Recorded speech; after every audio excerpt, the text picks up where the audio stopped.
Programme بنایا اور تمام جتنی بھی قومیں یہاں آباد تھی ہم نے ان کے کلچر کے حوالے سے بھی ان کی جو ہے ایک وہ جو ہے ان کے اجاگر کرنے کی کوشش کی. کہتے ہیں ہم جب کلچر ڈے شروع ہوا اور وہی ایجوکیشن منسٹر ان کا چیف گیسٹ تھا, پنجاب گورنمنٹ کا چیف گیسٹ ایجوکیشن منسٹر ہے, وہ آیا اور اس کے بعد ہم نے ڈول ہے جو ہماری ثقافت ہے ایک آتم ہو رہا تھا کہ انہوں نے حملہ کر کے کوئی 8 سے 10 ہمارے جو جوان ہیں وہ زخمی ہوئے اور شدید زخمی ہیں, اور وہاں سے پولیس والوں نے ان کے ساتھ مل کے حصہ لیا شیلنگ میں, اور شیلنگ کی وجہ سے بہت سے ہمارے اسٹوڈنٹ جو ہے جو پشتون اسٹوڈنٹس ہیں وہ زیادہ زخمی ہوئے.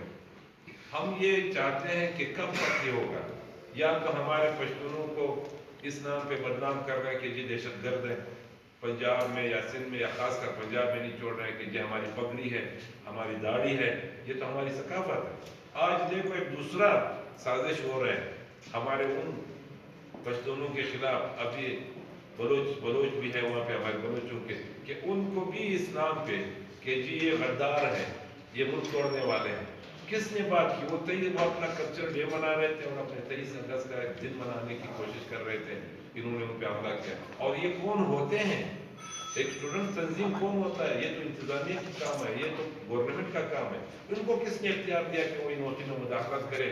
کبھی کہتے ہیں ہم موسیقی نہیں چھوڑتے ہیں, کبھی کہتے ہیں ہم کلچر ڈے نہیں چھوڑتے ہیں, کبھی کہتے ہیں ہم لوگ یہ کرتے ہیں. بابا آپ وائس چانسلر ہو, آپ اس گورنمنٹ کے ذریعے اس گورنمنٹ میں گورنر ہو, یا غنڈہ گردی کرتے ہو. اس غنڈہ گردی کی ہم مخالفت کرتے ہیں, ہم مذمت کرتے ہیں, اور اس پریس کانفرنس کے ذریعے ہم یہ بتانا چاہتے ہیں, آج ہم سب بیٹھے ہوئے ہیں, ہم یہ بتانا چاہتے ہیں کہ یہ لاوارث نہیں ہے.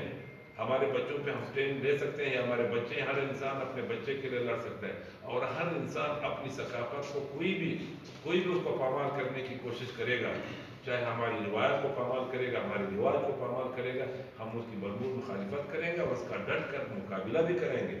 لیکن ہم خدارا اس گورنمنٹ سے مطالبہ کرتے ہیں کہ آپ اس سازش میں ملوث ہیں. پنجاب حکومت, پنجاب کی پولیس اور ان تنظیم کے ساتھ وہ مل کے انہوں نے ہمارے طالب علموں پہ حملہ کیا, اور ہم یہ چاہتے ہیں اس پریس کانفرنس کے ذریعے ہم ان کو یہ بتانا چاہتے ہیں کہ میں 1 ہفتے کے اندر ان دہشت گردوں کو اگر گرفتار نہیں کیا گیا اور ان کو اس یونیورسٹی سے ریسٹریکیٹ نہیں کیا گیا تو ہم اپنی حفاظت اور اپنا جو ہے ہم دفاع کرنے کا حق رکھتے ہیں. اور ہم یہ نہیں چاہتے ہیں کہ کوئی تشدد ہو, کوئی ماحول خراب ہو. لیکن وہ کس لیے گئے؟ وہاں پہ کوئی ہے؟ وہاں پہ کسی کا گھر نہیں ہے, وہ ہاسٹل میں رہتے ہیں. وہ ایک بچہ ہم بیچتے ہیں وہاں پہ, اپنے بچوں کو بیچتے ہیں تعلیم کے لیے, ان کو اس ضلالت سے گزر کے ان کو وہاں پہ